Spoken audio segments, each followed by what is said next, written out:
Avuştadan esken yeler yüzüme vurdu. Balalıktan osken yeler koz yaşım tuştu. Ben bu yerde yaşamadım, yaşlığıma doyamadım. Vatanıma hasret oldum ey güzel Kırım. Ben bu yerde yaşamadım, yaşlığıma doyamadım. Vatanıma hasret oldum ey güzel Kırım.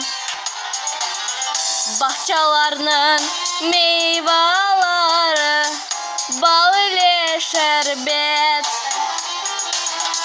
sularını içe içe doyamadım.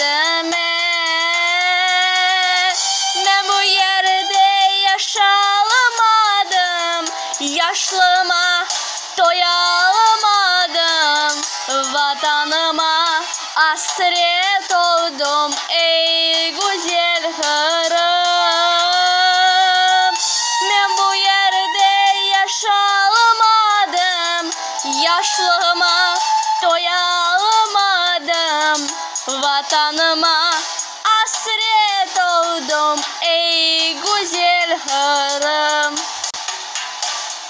Bala çağa ve tanım dep koz yaşları toke. Hartlarımız elini cayıp dualar etti. Ben bu yerde yaşamadım, yaşlığıma doyamadım. Vatanıma hasret oldum ey güzel Kırım.